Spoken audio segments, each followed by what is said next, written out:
ചിലർ മനസ്സിലാക്കിയത് ജിഫ്രി മുത്തുക്കോയ തങ്ങളുടെ നേതൃത്വത്തിലുള്ള സമസ്ത രണ്ടായി പിളർന്നിട്ടുണ്ടെന്നും ഒരു പിളർപ്പ് ഒരു ഭാഗം ലീഗുകാർ കൊണ്ടുപോയി മറ്റേ ഭാഗം ജിഫ്രി തങ്ങൾ കയ്യിൽ പിടിച്ചിരിക്കുന്നു എന്നുമാണ്. എന്നിട്ട് UDF-കാർ ലീഗുകാർ അടക്കമുള്ള UDF-കാർക്കൊരു ആശങ്ക, ജിഫ്രി തങ്ങളുടെ കൈവശമുള്ള ആളുകളുടെ വോട്ടെങ്ങാനും അടുത്ത നിയമസഭാ തെരഞ്ഞെടുപ്പിൽ നഷ്ടമായേക്കുമോ എന്ന്.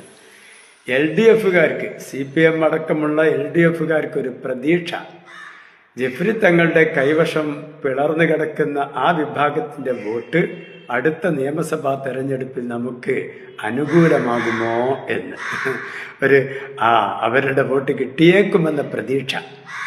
എനിക്ക് പറയാനുള്ളത്, LDF-കാർ ആ വോട്ട് കണ്ട് പനിക്കണ്ട, അത് കിട്ടുമെന്ന് വിചാരിച്ച് വായിൽ വെള്ളമൂറണ്ട, ആ പായസം നിങ്ങൾക്ക് കുടിക്കാൻ കിട്ടില്ല.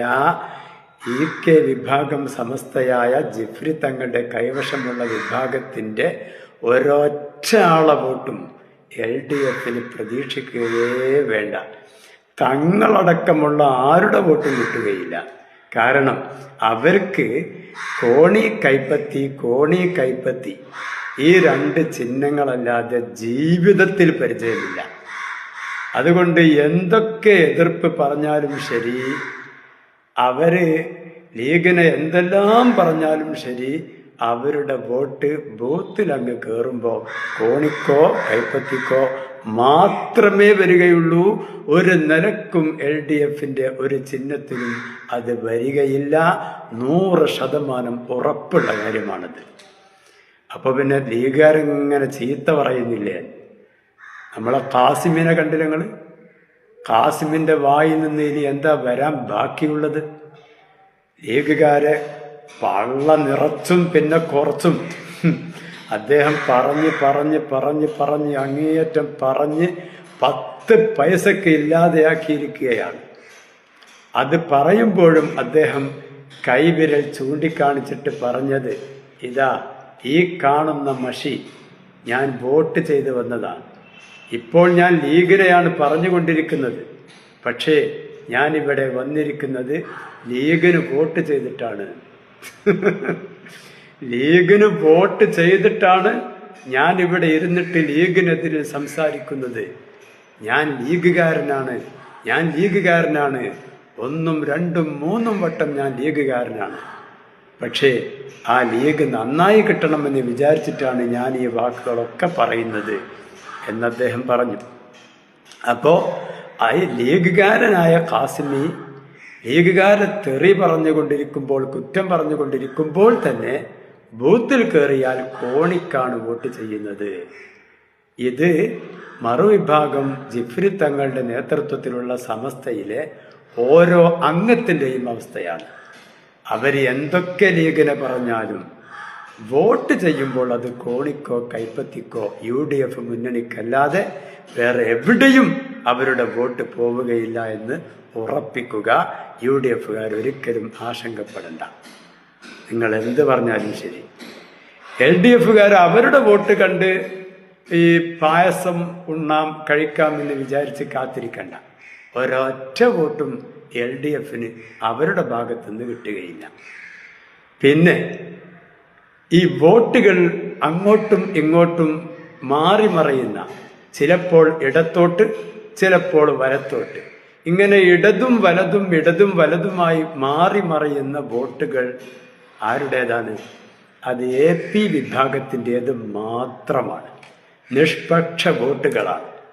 അത് നേതാക്കന്മാർ അതാത് സമയങ്ങളിൽ എന്താണോ പറഞ്ഞത് അതനുസരിച്ച് ഇടത്തോട്ടും വലത്തോട്ടും മാറുന്ന വോട്ടാണ് AP വിഭാഗത്തിൻ്റെ വോട്ട്.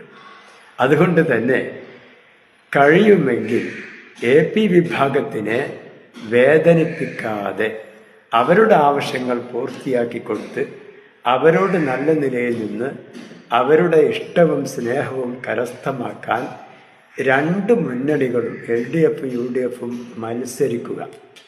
ആ മത്സരത്തിൽ ആരാണോ വിജയിക്കുന്നത് അവർക്കായിരിക്കും അത്തവണത്തെ വോട്ട് ലഭിക്കുക.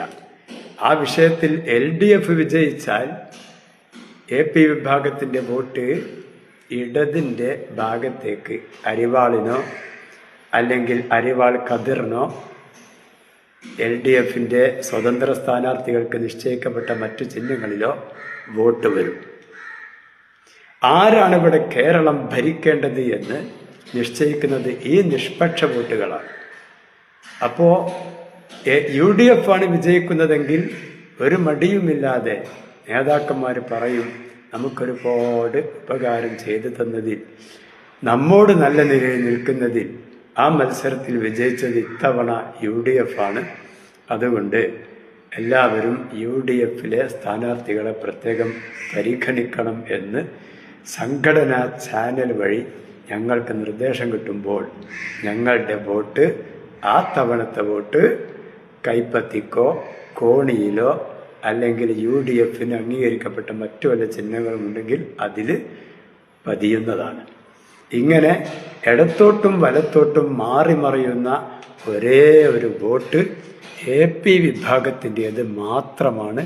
അതുകൊണ്ട് അവരെ പിണക്കാതിരിക്കുക, അവരോട് നല്ല നിലയിൽ പെരുമാറി അവരുടെ ഇഷ്ടം കരസ്ഥമാക്കുന്നതിൽ LDFും UDFും മത്സരിക്കുക. അതിൽ വിജയിക്കുന്നവർ തെരഞ്ഞെടുപ്പിൽ വിജയിക്കും എന്നാണ് മുൻകൂട്ടി പറയാനുള്ളത്. അതുപോലെ ഈ സമ്മേളനം വെക്കുന്ന സമയത്ത് ജിഫ്രി മുത്തുക്കോയ തങ്ങളാകുന്ന സയ്യിദുൽ ഉലമ ഒരു സമ്മേളനം വിളിച്ചാൽ അവിടെ വന്നു ചേരുന്ന ആയിരങ്ങൾ തന്നെയാണ് സ്വാദിഖ് അലി ശിഹാബ് തങ്ങൾ വിളിക്കുന്ന സമ്മേളനത്തിനും വരിക. രണ്ട് ഭാഗത്തേക്കും പോകാനുള്ളത് ഒരേ ആളുകളാണ്. അതായത് സയ്യിദുൽ ഉലമ വിളിച്ച സമ്മേളനം വിജയിപ്പിച്ച ആളുകൾ ആരോ അവർ തന്നെയാണ് സയ്യിദുൽ ഉമ്മ എന്ന ഓമന പേരിൽ അറിയപ്പെടുന്ന സ്വാദിഖ് അലി ശിഹാബ് തങ്ങൾ വിളിച്ച സമ്മേളനവും വിജയിപ്പിക്കുവാൻ വേണ്ടി പോകുന്നത്. രണ്ടിടത്തും സദസ്സ് ഒന്നാണ്. നേതാക്കന്മാരിൽ ചില എണ്ണപ്പെട്ട ആളുകൾ അങ്ങോട്ടും ഇങ്ങോട്ടും കുസു പറയുന്നു എന്ന് മാത്രമേ ഉള്ളൂ.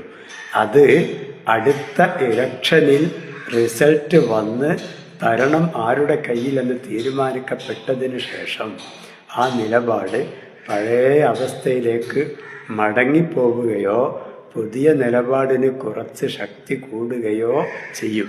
രണ്ടാലൊന്ന് തെരഞ്ഞെടുപ്പിന് ശേഷം സംഭവിക്കുകയും ചെയ്യുമെന്ന് മുൻകൂട്ടി പറയാൻ ആഗ്രഹിക്കുകയാണ്.